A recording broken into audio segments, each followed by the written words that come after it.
diabetes. How do I eat eggs without making the mistakes most people make? Gabe Huantin.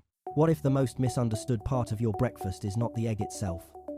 What if the real problem is what happens around the egg? The toast beside it, the juice next to it, the bacon underneath it, the butter it was fried in, the extra sausage on the plate. Or even the simple fact that nobody ever told you how many eggs actually make sense when you have type 2 diabetes. Because, for years, eggs have been caught in the middle of two very different messages. One side says, stay away from eggs, they are bad for your cholesterol. The other side says, eat as many eggs as you want, they have almost no carbs, so they are perfect for diabetes. But if you are over 55, over 60, or managing type 2 diabetes, you deserve a better answer than both of those extremes. Because eggs are not magic. They do not cure diabetes. They do not replace medication. They do not erase the effect of white toast, orange juice, sweet coffee, bacon, sausage, or oversized portions. But eggs are also not the simple enemy many people were warned about years ago. A single large egg is small, simple, and familiar. It has very little carbohydrate, about 6 grams of high-quality protein, and important nutrients found mostly in the yolk, including choline, lutein, and zeaxanthin. That is why eggs can be useful. But useful does not mean unlimited, and useful does not mean the rest of the plate does not matter. A boiled egg with spinach, salsa, and avocado is not the same breakfast as 2 fried eggs with white toast, hash browns, bacon, and a large glass of orange juice. Same egg, different plate, different result. That is the part most people miss. The egg may not be the problem, the plate around the egg may be. And this matters because many people with type 2 diabetes are asking very practical questions. Not theory, not complicated science. Real breakfast questions. How many eggs can I eat in a day? Is 2 eggs for breakfast too much? What if I am 70, 80, or even close to 90? Can I eat eggs with avocado? What about asparagus? What about sourdough toast? What about cheese? What about bacon? What if I have kidney problems? What if I take insulin? What if my cholesterol is already high? And what if I simply cannot afford expensive health foods every week? Those are the questions this video is going to answer. And we are going to answer them without fear, without hype, and without pretending one food can fix diabetes by itself. Here is the promise. By the end of this video, you will know 5 simple rules for eating eggs more wisely if you have type 2 diabetes. Rule 1. How to think about eggs without falling into the good or bad trap. Rule 2. How many eggs may be reasonable and why the answer is not the same for everyone. Rule 3. Whether you should eat the whole egg, only the whites, or a mix of both. Rule 4. What to pair with eggs if you want a steadier breakfast. And Rule 5. Why bacon, sausage, butter, and white toast can quietly turn a good breakfast into a problem. And stay with me for Rule 5, because this is where many people get tricked. Bacon may not spike your blood sugar like white toast does, but that does not automatically make it heart healthy. And if you have type 2 diabetes, your heart matters just as much as your blood sugar. Before we go further, one important note. This video is for education only. It is not personal medical advice. If you have diabetes, heart disease, kidney disease, high LDL cholesterol, or you take insulin or blood sugar medication, use this video as a conversation starter with your doctor, registered dietitian, or diabetes educator. Now, let's make this simple. Do not start by asking, are eggs good or bad? Start with a better question. What is this egg doing on my plate? Because once you understand that, breakfast becomes much easier to fix. Why breakfast hits different when you have type 2 diabetes.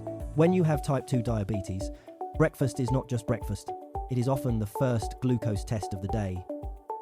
And for many people, it is the meal that sets the tone for the next several hours. That is why 2 breakfasts that look equally normal can affect your body in very different ways. A bowl of sweet cereal with milk and orange juice may look light. A bagel with cream cheese may look simple. A muffin and coffee may feel harmless. But for someone with type 2 diabetes, those foods can turn into glucose quickly, especially when the meal is low in protein and low in fiber. Now let's explain why, without making it complicated. When you eat carbohydrates, your body breaks many of them down into glucose, which is sugar in the blood. Your body is supposed to move that sugar out of the blood and into your cells, where it can be used for energy. The hormone that helps do this is called insulin. Think of insulin like a key. Or even simpler, think of insulin like someone knocking on the door of your cells. In a healthy system, insulin knocks, the door opens, and glucose moves from the blood into the cell. But with type 2 diabetes, the cells do not respond to insulin as well as they should. The door gets stiff. It opens slowly. Sometimes it only opens halfway. So sugar stays in the bloodstream longer than it should. That is insulin resistance. And that is why breakfast can hit differently when you have type 2 diabetes. It is not because your body is broken. It is because your body is working harder to handle the same foods that other people may process more easily. Now, think about a typical breakfast. White toast, orange juice, sweet coffee, hash browns, a muffin, a large bowl of cereal, a bagel, pancakes with syrup. These foods can send glucose into the blood quickly, and if the meal does not have enough protein, fiber, or healthy fat to slow digestion, that glucose may rise faster than your body can handle. That is when you may see a spike. Now, compare that with eggs. A large egg has very little carbohydrate. It gives you protein, some fat, and nutrients. So by itself, an egg usually does not raise blood sugar the way juice, white bread, pancakes, or sweet cereal can. That is one reason eggs can be useful for people with type 2 diabetes. But here is the mistake. People hear that and think the egg is the whole answer. It is not. Because the body does not only respond to the egg, it responds to the whole breakfast. If you eat eggs with spinach, mushrooms, salsa, avocado, or other vegetables, that is one kind of meal. If you eat eggs with white toast, hash browns, juice, and bacon, that is a completely different meal. The egg is the same, but the glucose load is not the same. The fiber is not the same. The fat quality is not the same. The sodium is not the same. The effect on your heart is not the same. And the long-term pattern is not the same. This is why the plate matters so much. Many people with diabetes focus only on sugar. They ask, does this food have sugar? But blood sugar is affected by more than sugar alone. It is affected by total carbohydrates. It is affected by how quickly those carbs digest. It is affected by fiber. It is affected by protein. It is affected by meal size. It is affected by what you drink. It is affected by medication. It is affected by sleep and stress. And for many people, it is affected by what happened the night before. That is why a diabetes-friendly breakfast is not just a breakfast with no sugar. A better breakfast usually has 3 things. First, protein. Second, fiber. Third, controlled carbohydrates that match your body and your medication plan. Eggs can help with the protein part, but they do not provide fiber. That is why eggs alone are not the complete solution. If you want eggs to work better in a diabetes-friendly breakfast, you need to give them the right partners. Vegetables. A small portion of whole fruit instead of juice. Avocado in a reasonable amount. Beans in a portion your blood sugar can handle. A small slice of high-fiber toast if it works for your numbers. Or leftover vegetables from dinner. That is how you turn eggs from just a low-carb food into a more balanced meal. And this also explains why some people get confused. They say, I ate eggs, but my blood sugar still went up. Then you ask what else was on the plate. White toast, orange juice, sweetened coffee, hash browns, a biscuit, maybe even a little jam. In that case, the egg was not the main issue. The rest of the breakfast was. This is the key idea. Eggs may be low in carbs, but your breakfast may not be. And if you only look at the egg, you may miss the real problem. So before you decide whether eggs are helping you or hurting you, look at the full meal. Ask, what carbohydrate came with the eggs? Was there fiber? Was there protein? Was there juice? Was there sweet coffee? Was there processed meat?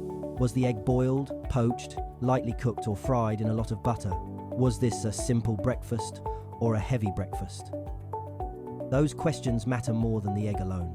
And this is where we move into the first practical rule. Because once you understand why breakfast hits differently with type 2 diabetes, the next question becomes very clear. How many eggs actually make sense? Not for everybody.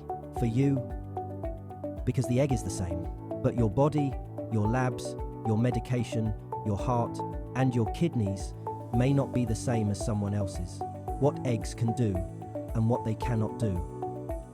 Now let's be clear about what eggs can do and what they cannot do, because this is where many people get pulled into extremes. One extreme says, avoid eggs, they are bad for cholesterol. The other extreme says, eat eggs every day, as many as you want because they have almost no carbs. But if you have type 2 diabetes, neither extreme is good enough. You need a practical answer. So let's start with what eggs can do. Eggs can give you high quality protein. One large egg gives about 6 grams of protein with very little carbohydrate. That matters because many breakfast foods are the opposite. They give a lot of carbohydrate, but very little protein. Think about a muffin, a bagel, sweet cereal, toast with jam, pancakes with syrup, a glass of orange juice. Those foods may feel normal at breakfast, but they can send glucose into the blood quickly. An egg does not act like that. By itself, an egg is very low in carbohydrate. For many people, it will not raise blood sugar the way bread, juice, cereal, or pancakes can. That is one reason eggs can be useful in a diabetes-friendly breakfast. They can replace some of the refined carbs that often make breakfast harder to manage. They can help you feel fuller. They can make breakfast more satisfying. They can give structure to the meal. They are also simple. You can boil them ahead of time. You can scramble them with vegetables. You can make an omelette. You can eat them with salsa. You can use them when you do not have the energy to cook something complicated. And for many older adults, that matters, because a meal plan that looks perfect on paper is not helpful if you cannot actually do it in real life. Eggs are familiar. They are easy. They are flexible. And they can be part of a better breakfast pattern. But now, let's talk about what eggs cannot do. Eggs cannot cure diabetes. Eggs cannot replace your medication. Eggs cannot replace movement, sleep, weight management, glucose monitoring, or medical care. Eggs cannot cancel out a high-carb breakfast. If you eat eggs with white toast, hash browns, orange juice, and sweet coffee, the eggs do not erase the effect of those foods. Eggs cannot make processed meat healthy. If you eat eggs with bacon or sausage every morning, the fact that the eggs are low in carbs does not remove the concerns about processed meat, sodium, saturated fat, and heart health. Eggs cannot tell you your personal cholesterol response. Some people may see little change in their blood cholesterol when they eat eggs.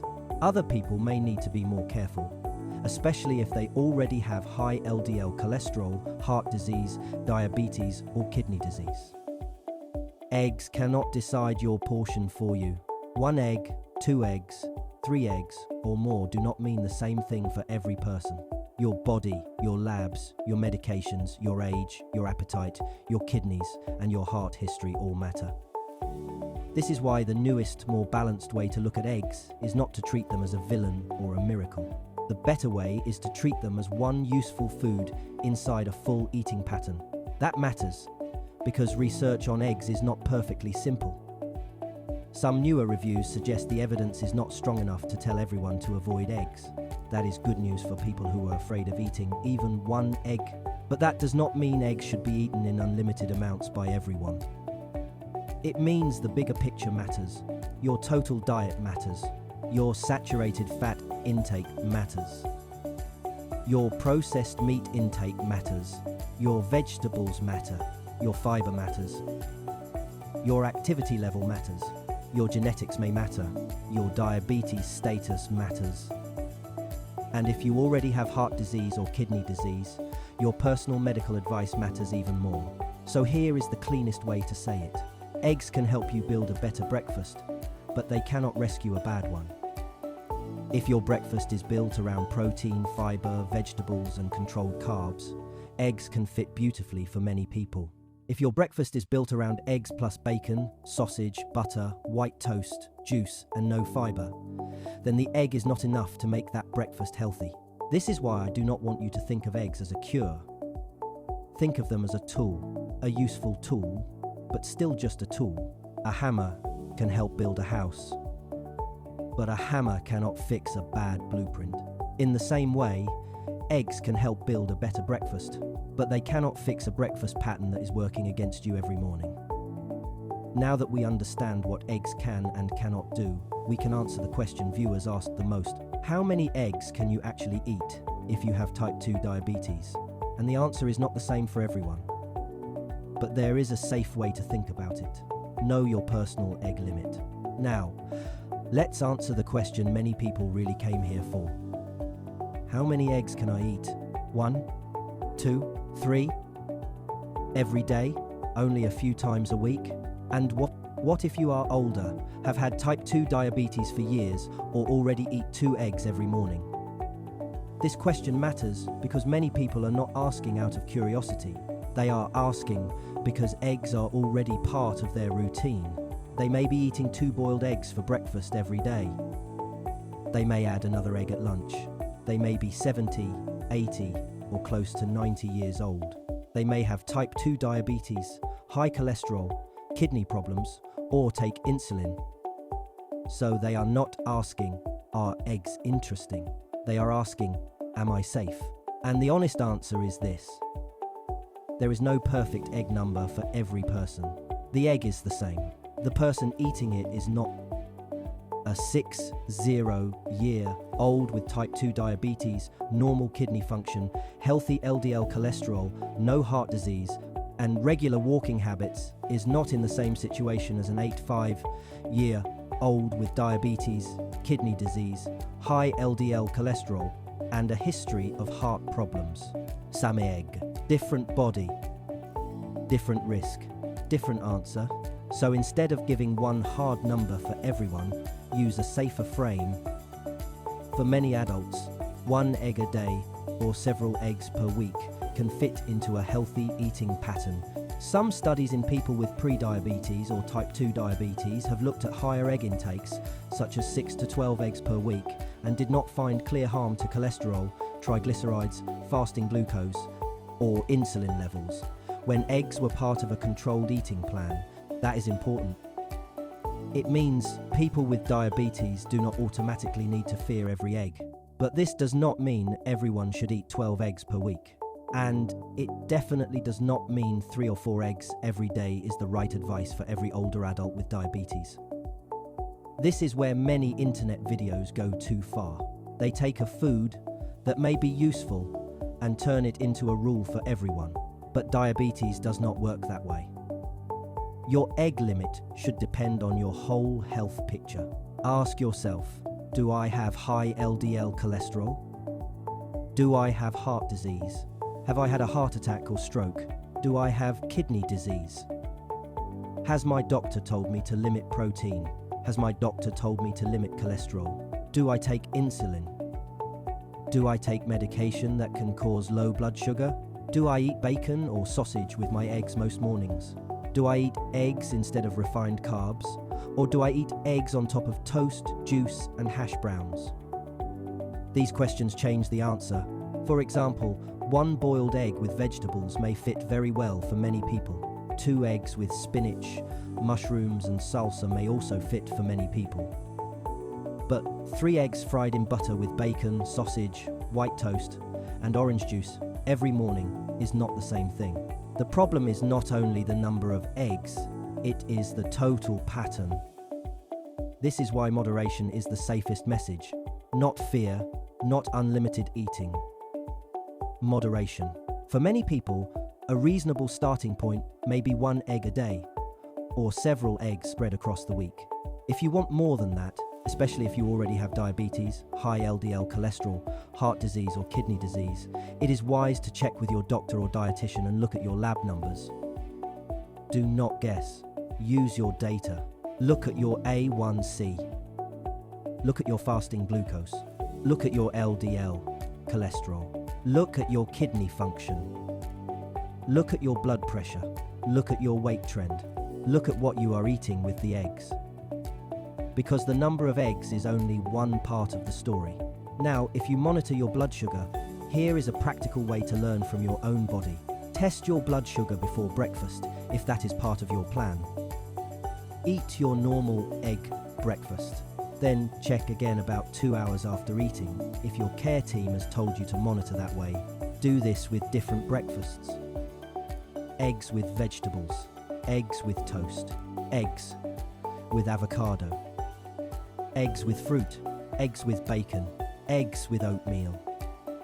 Eggs with sourdough. You may discover that your blood sugar looks very different depending on what is beside the eggs. That is useful information. But remember, glucose is not the only number that matters. A meal can look fine on a glucose meter and still not be the best everyday choice for your heart. That is why bacon and sausage need their own warning later in this video. Now let's talk about older adults for a moment. If you are in your 70s, 80s, or 90s, the question is not just how many eggs.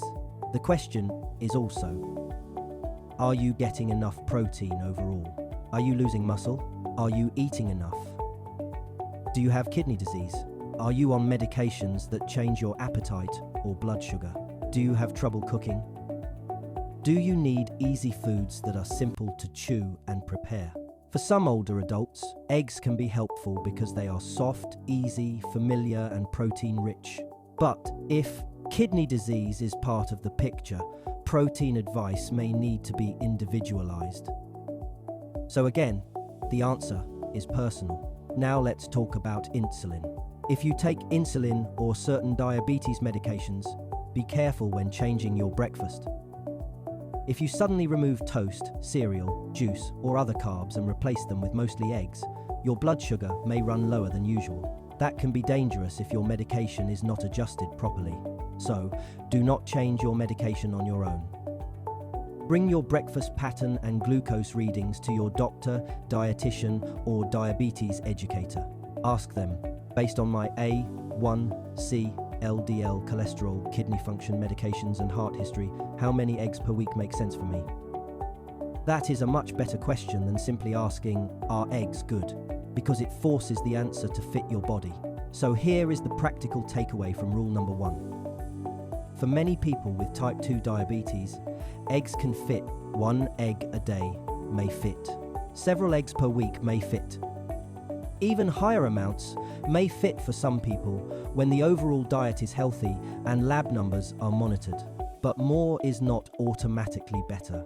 And if you have heart disease, high LDL cholesterol, kidney disease, or you take insulin, your egg limit should be personal. Do not copy someone else's breakfast just because it worked for them. Your body is not their body. Your labs are not their labs. Your medication is not their medication. Your risks are not their risks. The egg is the same. The person eating it is not. Now that we have talked about how many eggs may be reasonable, we need to answer the next big question. Should you eat the whole egg? Or should you throw away the yolk and eat only the whites? Rule 2. Don't fear the yolk blindly, but don't ignore your numbers. Now let's talk about the part of the egg that creates the most confusion. The yolk. For years, many people were told to avoid egg yolks because of cholesterol, so they started eating only egg whites. And to be clear, egg whites are not bad. Egg whites are a useful food. They give you protein with very little fat, very few calories, and no cholesterol. If someone is trying to increase protein while keeping calories, fat, or cholesterol lower, egg whites can be a helpful tool, but here is the mistake. Some people hear that egg whites are useful, and they assume the yolk is useless. That is not true. The yolk is not just cholesterol. The yolk is where many of the egg's most important nutrients are found. It contains choline, a nutrient connected with brain and liver function. It contains lutein and zeaxanthin, two nutrients often discussed for eye health. It contains fat-soluble vitamins, including vitamins A, D, E, and K. It contient vitamin B12. It contains minerals. It contains flavor. And it contains satisfaction. That last part matters more than people think, because a breakfast that does not satisfy you often leads to snacking later. So if you throw away every yolk without thinking, you may also be throwing away many of the nutrients that make eggs valuable in the first place. But now let's be just as honest on the other side. The yolk does contain cholesterol. And while dietary cholesterol does not affect every person the same way, it is not smart to say cholesterol never matters. That is too extreme. Some people can eat whole eggs regularly, and their cholesterol numbers may stay fine. Other people may see LDL cholesterol rise.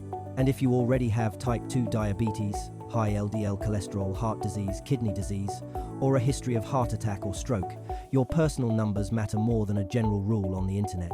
This is why the best answer is not always throw away the yolk, and it is not eat unlimited yolks. The best answer is use the yolk wisely. For many people, eating the whole egg in a reasonable amount can fit into a healthy breakfast pattern. But if your doctor has told you to limit cholesterol, if your LDL is high, or if you have heart disease, you may need to be more careful with how many yolks you eat in a week. That does not always mean you must avoid eggs completely. It may mean using a middle ground approach.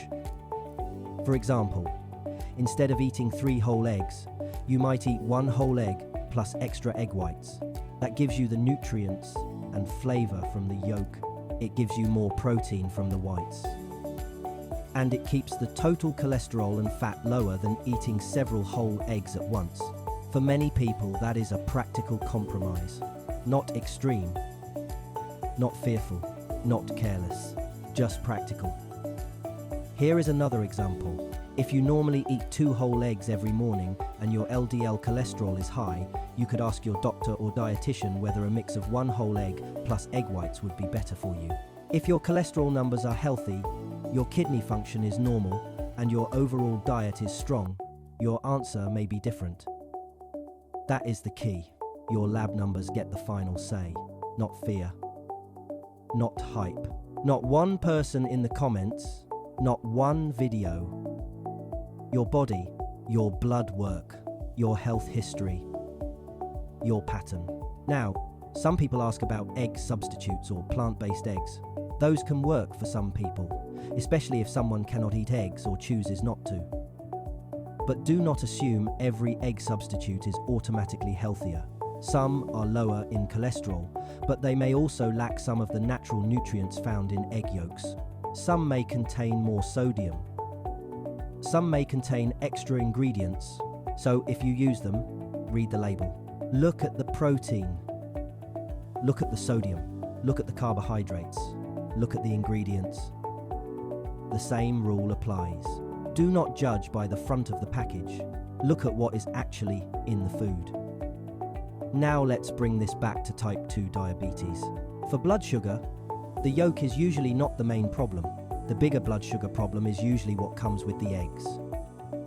White toast, juice, sweet coffee, hash browns, pancakes, a large biscuit. But for heart health, the number of yolks and the total saturated fat around the meal can matter. So the smarter way to think is this. For blood sugar, ask what carbs are on the plate. For heart health, ask what fats, cholesterol, sodium, and processed meats are on the plate. For kidney health, ask whether your protein intake needs a personal limit.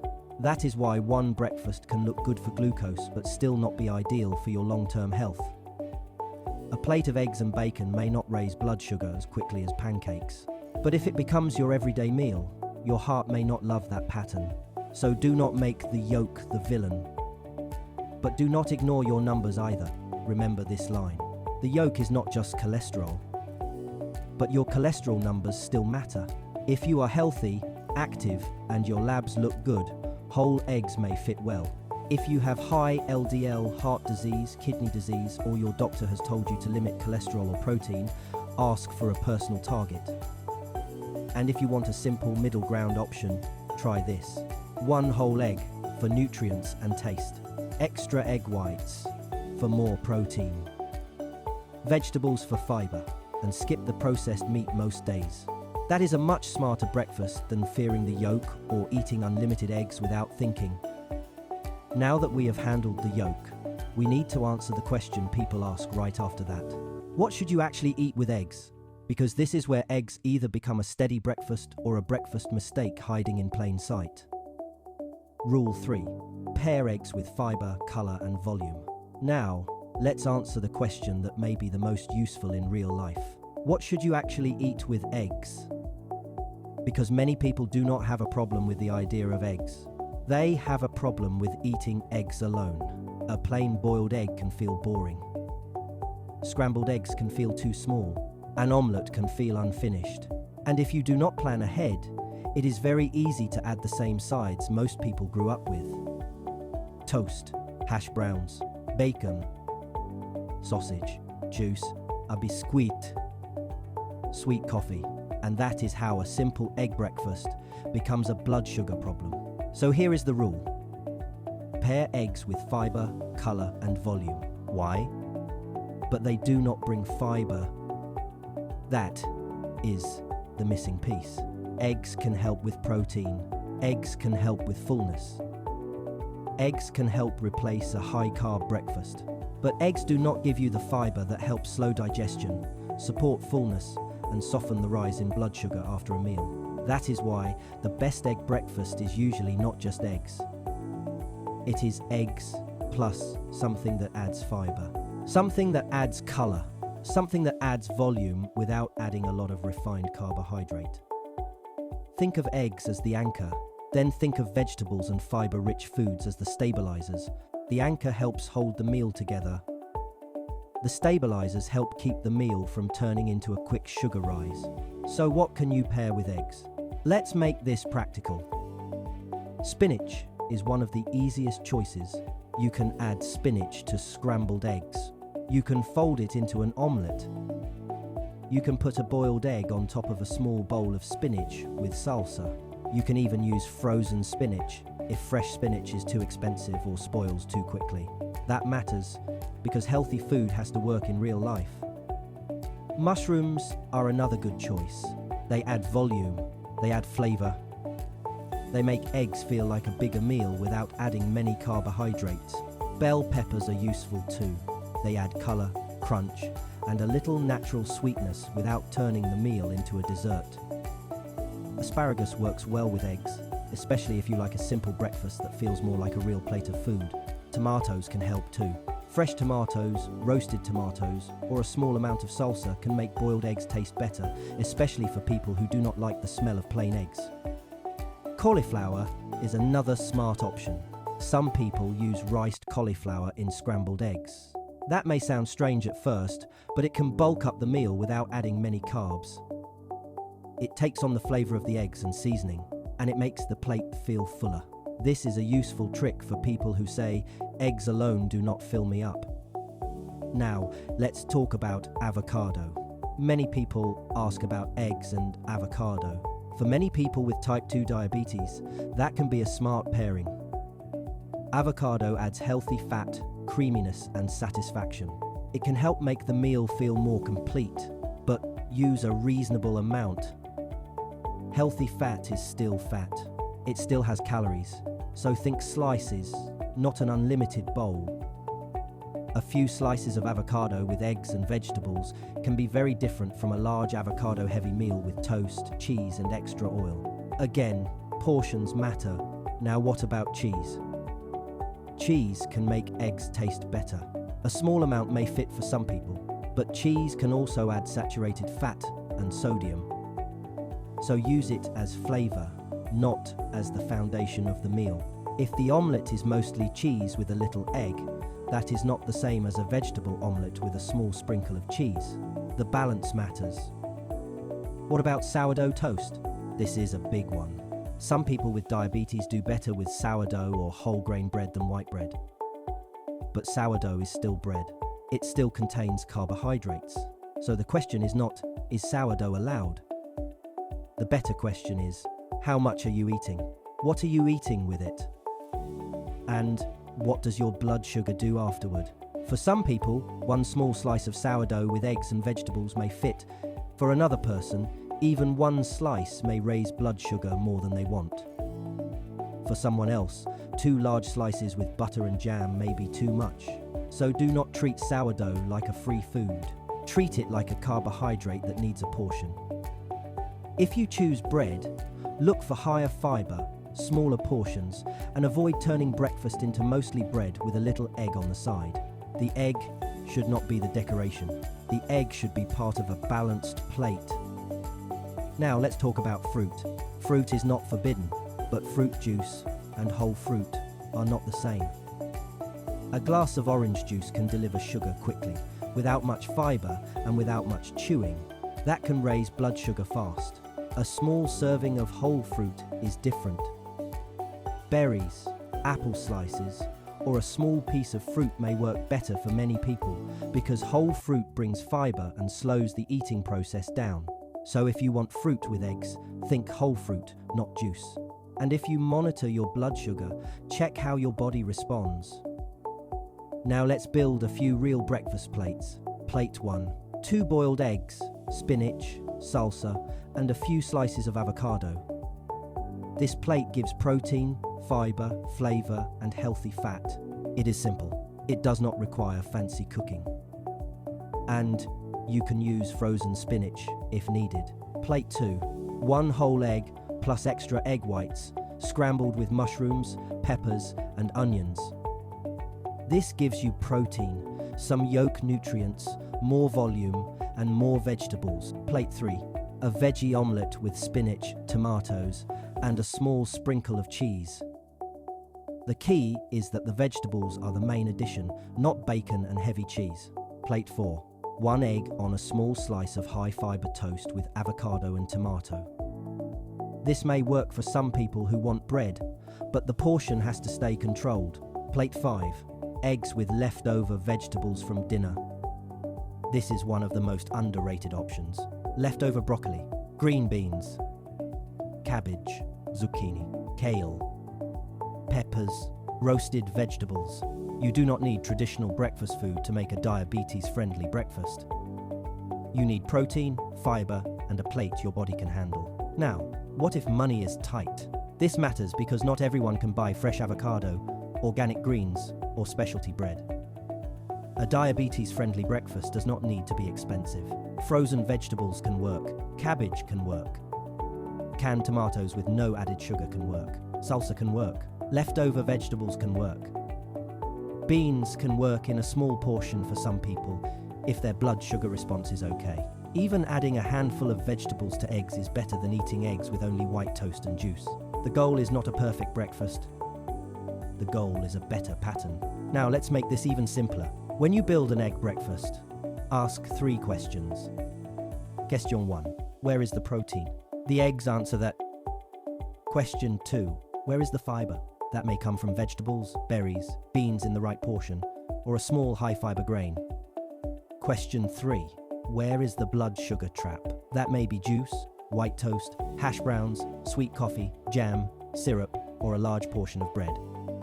If you can answer those 3 questions, you can improve almost any breakfast. And this is where many people make progress, not by becoming perfect, not by buying expensive foods, not by following a complicated plan, but by looking at the plate and making one smart swap. Juice becomes water or unsweetened coffee. White toast becomes a smaller portion of high-fiber bread, or no bread at all. Bacon every morning becomes vegetables most mornings. Plain eggs become eggs with spinach and salsa. A heavy breakfast becomes a steadier breakfast. That is how you make eggs work harder for you. But there is one pairing we still need to talk about carefully, because it shows up in many breakfasts. It feels low carb. It tastes familiar, and many people think it is safe because it does not raise blood sugar the way bread does. I am talking about bacon and sausage. And this is where rule number 4 becomes very important. Rule 4. Low carb does not automatically mean heart healthy. Now we need to talk about one of the biggest breakfast traps for people with type 2 diabetes. And this trap is tricky because it looks safe at first. It looks safe because it is low in carbs, It looks safe because it may not raise your blood sugar the way white toast, pancakes, or orange juice can. But low carb does not automatically mean heart healthy. That sentence is important. Low carb does not automatically mean heart healthy. This is where many people get misled. They check their blood sugar after breakfast and think, my number did not spike, so this meal must be good for me. But blood sugar is not the only thing your breakfast affects. Your breakfast can also affect your heart, your blood pressure, your cholesterol, your blood vessels, your kidneys, your inflammation, your weight, and your long-term risk. So yes, bacon may not spike your blood sugar like white toast. Sausage may not raise glucose like pancakes. Butter may not act like orange juice, but that does not automatically make them healthy everyday choices. Especially if you have type 2 diabetes. Because with type 2 diabetes, your heart already deserves extra protection. Diabetes is not only about sugar in the blood. It is also about the health of the blood vessels that carry blood to your heart, brain, kidneys, eyes, legs, and feet. That is why a meal can look fine on a glucose meter and still not be the best everyday meal for your body. Let's make this very practical. Imagine 2 breakfasts. Breakfast 1, 2 boiled eggs with spinach, mushrooms, salsa, and a few slices of avocado. Breakfast 2, 2 fried eggs with bacon, sausage, butter, and no vegetables. Both breakfasts may be low in carbohydrates. Both may avoid a big glucose spike compared with pancakes or juice, but they are not the same breakfast. One gives you protein, vegetables, fiber, color, and a better fat pattern. The other gives you protein, but also processed meat, sodium, saturated fat, and very little fiber. Same low carb idea. Very different health message. That is why low carb is not enough. You have to ask what kind of low carb meal it is. Is it low carb because it is built around eggs, vegetables, healthy fats, and fiber? Or is it low carb because it is built around bacon, sausage, butter, cheese, and no plants? Those are not the same. Now let's talk about processed meat. Processed meat means meat that has been cured, smoked, salted, preserved, or processed to change flavor, texture, or shelf life. That includes bacon, sausage, hot dogs, deli meats, ham, some breakfast meats, and many packaged meat products. These foods are not the same as a simple egg. They often come with more sodium. They may contain preservatives. They may be higher in saturated fat. And studies have linked processed meat intake with higher risk of heart disease and type 2 diabetes. That does not mean one slice of bacon ruins your health. That is not the message. The message is frequency. If bacon is something you eat once in a while, that is different from bacon being your everyday partner for eggs. If sausage is an occasional food, that is different from sausage being on your breakfast plate every morning.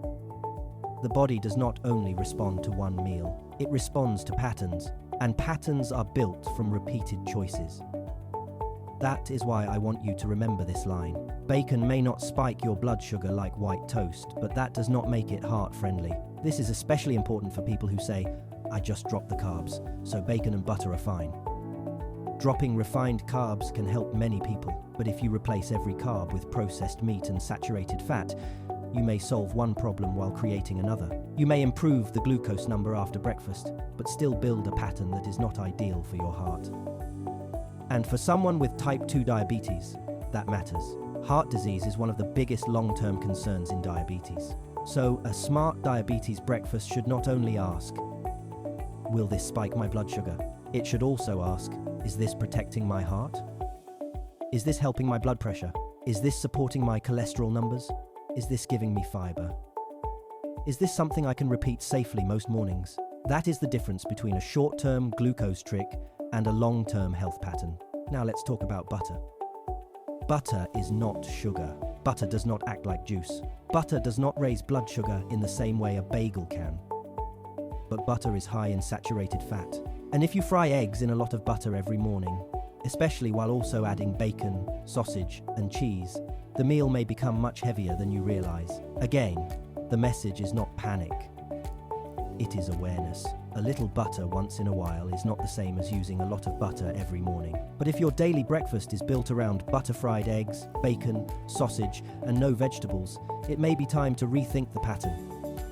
you have better options. You can boil eggs, you can poach eggs. You can use a non-stick pan, you can use cooking spray, you can use a small amount of olive oil. You can scramble eggs with vegetables. You can make an omelette where spinach, mushrooms, tomatoes, and peppers are the main add-ins. You can use salsa for flavor instead of adding more fat. You can use avocado in a reasonable portion instead of processed meat most days. You can add leftover vegetables from dinner. You can make the plate fuller without making it heavier. This is how you keep eggs useful. You do not have to remove every enjoyable food from your life, but you do need to know which foods should not become the everyday default. Bacon should not be the automatic partner for eggs. Sausage should not be the automatic partner for eggs. White toast should not be the automatic partner for eggs.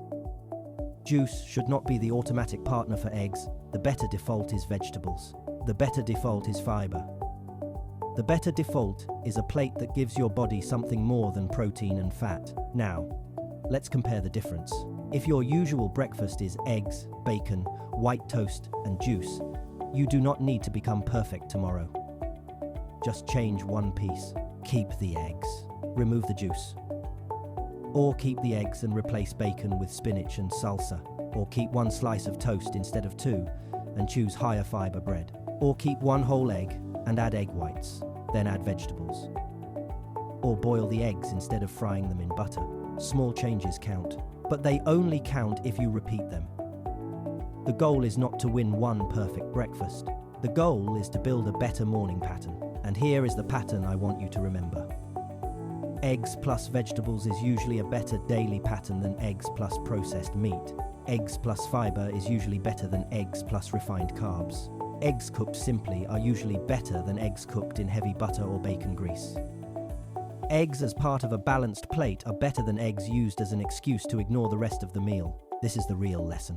The egg is not the whole story. The breakfast pattern is the story. And if you are trying to protect both your blood sugar and your heart, this rule matters. Do not confuse low carb with automatically healthy. A breakfast can be low in carbs and still poor in fiber. Low in carbs and still high in sodium. Low in carbs and still high in saturated fat. Low in carbs and still not ideal for your heart. So when you sit down to eat eggs, ask one more question. Not just, will this raise my blood sugar? Ask, is this the kind of breakfast I want my heart living with every morning? That question changes the plate. And once you understand that, the next step becomes easier. Because now we need to talk about how you cook the eggs themselves. Boiled, poached, scrambled, fried, or omelette, the cooking method can turn the same egg into a very different breakfast. Rule 5. Cooking method matters. Now let's talk about the egg itself. Because even before you decide what to eat with eggs, there is another question that matters. How are you cooking them? A lot of people think an egg is an egg. Boiled, fried, scrambled, omelette, same thing. But in real life, the cooking method can change the whole meal. A boiled egg and a butter-fried egg with sausage are not the same breakfast. A poached egg and an egg cooked in bacon grease are not the same breakfast. A vegetable omelette and a sausage and cheese omelette are not the same breakfast. The egg may start the same, but what you add during cooking changes the final plate. And if you have type 2 diabetes, that matters. Not because every bite has to be perfect, but because repeated habits become your health pattern. If you eat eggs once in a while, the cooking method may not seem like a big deal. But if eggs are your breakfast 3, 4, 5, or 7 days a week, the way you cook them becomes part of your routine, and routines add up. So let's go through the common methods. First, boiled eggs. Boiled eggs are one of the simplest options. They do not require butter. They do not require oil. They do not require bacon grease. You can make several ahead of time. You can keep them in the fridge. You can take them with you. You can pair them with salsa, vegetables, avocado, or a small serving of fruit. For many older adults, boiled eggs are also practical because they are soft, simple, and easy to prepare in advance. If you have a morning where you are tired, rushed, or not in the mood to cook, a boiled egg can keep you away from pastries, sweet cereal, or fast food. That is a real benefit. But some people say, I cannot stand the smell of boiled eggs. That is fair. You do not have to force yourself to eat them plain. Try adding salsa. Try tomatoes. Try black pepper. Try a little paprika. Try chopped cucumber or greens. Try eating them with avocado or spinach. The goal is not punishment. The goal is a breakfast you can repeat. Second, poached eggs. Poached eggs are another good option because they are cooked in water, not fat. They can feel softer and more satisfying than boiled eggs. They work well over spinach, sautéed vegetables, mushrooms, tomatoes, or a small slice of high-fiber toast if your blood sugar can handle it. The key is what you put underneath them. Poached eggs over vegetables are one thing. Poached eggs over a large pile of white toast or potatoes are another. Again, the egg is not the whole story. Third, scrambled eggs. Scrambled eggs can be very good, or they can become heavy quickly. It depends on how you make them. If you scramble eggs with spinach, mushrooms, peppers, onions, or cauliflower, you add volume and nutrients. You make the meal feel bigger. You add fiber. You slow the meal down. That is helpful. But if you scramble eggs with a lot of butter, heavy cream, bacon grease, and cheese, the meal changes. It may still be low in carbohydrates, but it may be much higher in saturated fat and calories than you realize. So if scrambled eggs are your favorite, do not think you have to give them up. Just improve the method. Use a non-stick pan. Use cooking spray if that works for you. Use a small amount of olive oil if you need fat for cooking. Add vegetables early. Use cheese as flavor, not as the base of the meal. And consider one whole egg plus extra egg whites if you want more protein but want to keep the meal lighter. Fourth, omelets. Omelets are one of the best or worst egg meals depending on what you put inside. A vegetable omelet can be excellent. Spinach. Mushrooms, tomatoes, peppers, onions, asparagus, a small sprinkle of cheese. That kind of omelette can be filling, colourful, and much better than a refined carb breakfast. But an omelette filled with sausage, bacon, ham, heavy cheese, and cooked in a lot of butter is different. That is not just an egg meal. That is an egg meal wrapped around processed meat and saturated fat. So when you order or make an omelette, ask yourself, is this a vegetable omelette with some protein? Or is this a processed meat omelette with very little fiber? That question matters. Fifth, fried eggs. Fried eggs are not automatically bad, but they are easy to make heavier than you think. The issue is not the egg. The issue is what it is fried in, how much fat is used, and what is served beside it. A lightly fried egg in a non-stick pan is one thing. Eggs fried in several tablespoons of butter and served with bacon are another.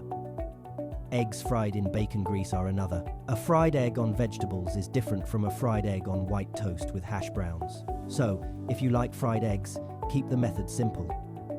Use less added fat. Avoid bacon grease as the default. Pair the egg with vegetables. And pay attention to what else is on the plate. Now let's talk about cheese, because many people add cheese to eggs. Cheese can fit in small amounts for some people, but it is easy to overdo. A sprinkle of cheese for flavor is different from turning the eggs into a cheese